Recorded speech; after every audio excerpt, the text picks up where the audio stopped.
Kita lanjutkan. Wa an Abil Abbas Sahl bin Sa'd as-Sa'idi radhiyallahu anhu qala marra rajulun 'ala an-nabi sallallahu alaihi wasallam faqala li rajulin 'indahu jalisin ma ra'yuka fi hadha faqala rajulun min ashrafin nas hadha wallahi hariyun in khutaba ayyunkaha wa in syafa'a ayyushaffa'a.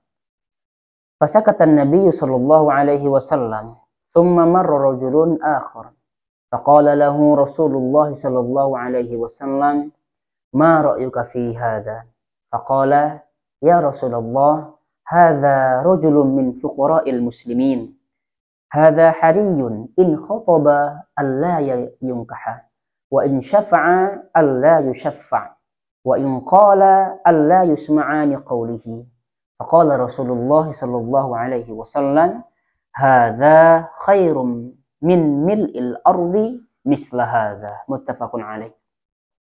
Dari Abu Al-Albas Sahal bin Sa'ad As-Sa'idi radhiyallahu anhu, dia berkata, seorang laki-laki melintas di dekat Nabi sallallahu alaihi wasallam.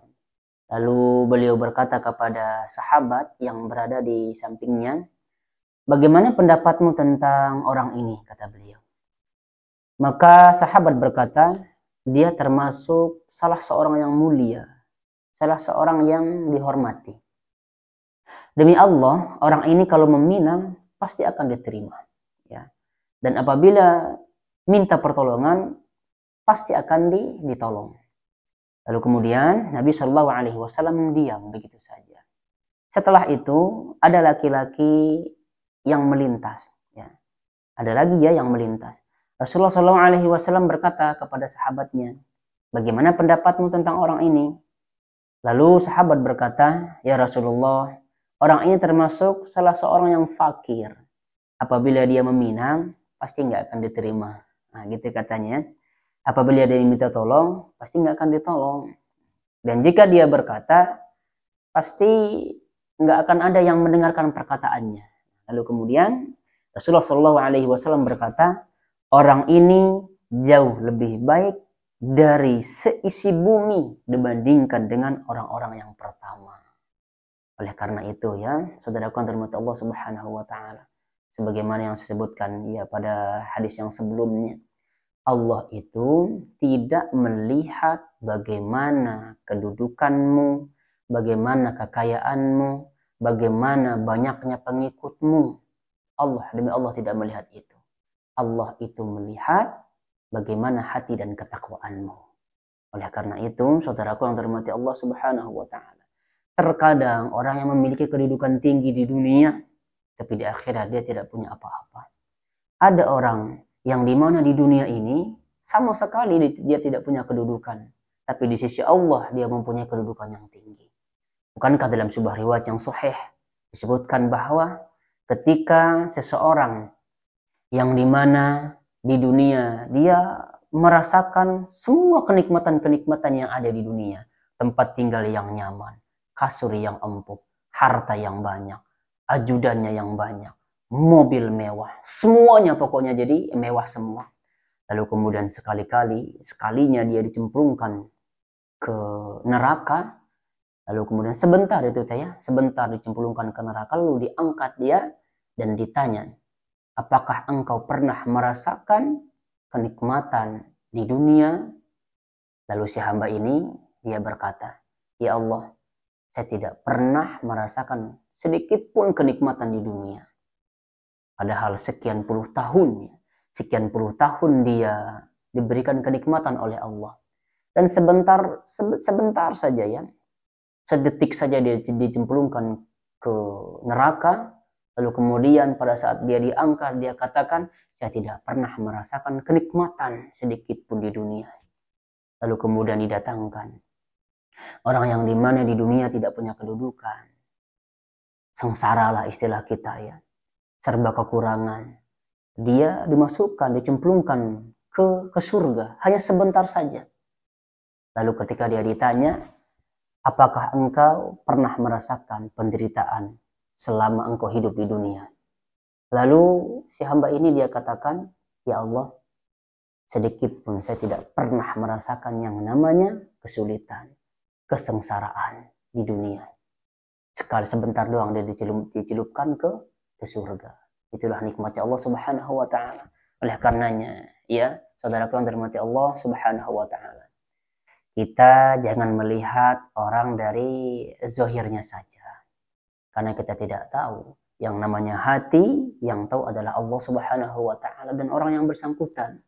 Apakah dia memberi itu ikhlas karena Allah, atau jangan-jangan hanya ingin dilihat oleh seseorang. Apakah dalam beribadahnya itu dia ikhlas karena Allah, atau jangan-jangan justru dia riya dalam beribadahnya. Nah, dia berbuat kebaikan, apakah hatinya ikhlas apa tidak, atau jangan-jangan dia ingin disebut. Disebut apa? Ya bermacam-macam. Disebut dermawan lah, disebut orang yang paling baik, disebut orang yang begini dan itu.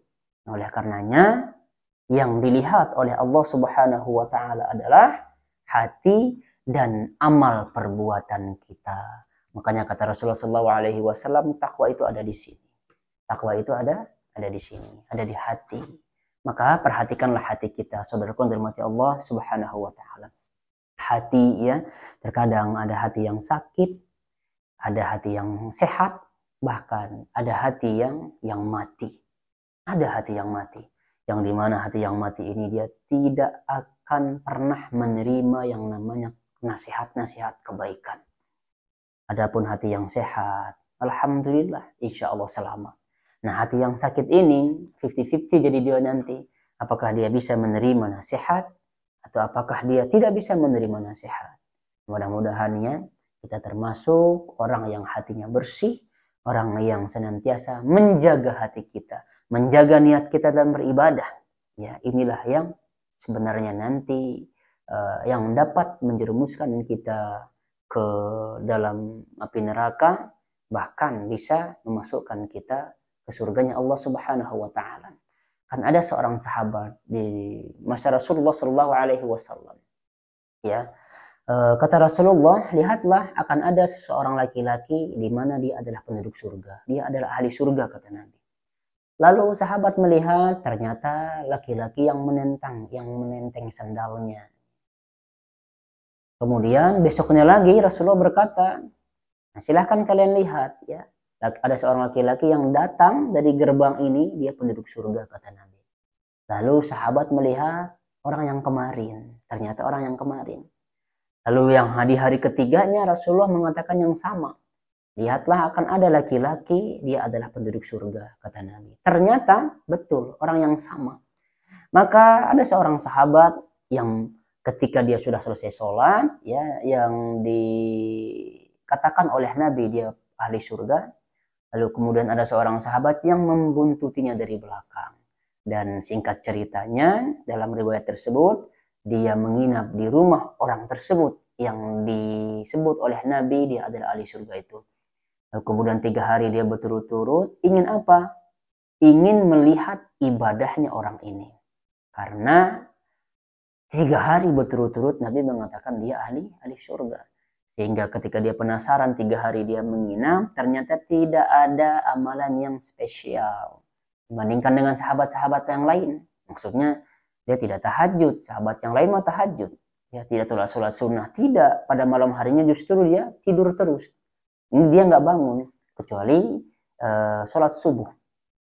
Nah, akan tetapi setelah 3 hari dia memperhatikan ibadah laki-laki ini, ternyata nggak ada yang spesial begitu, dia lakukan yang wajib saja.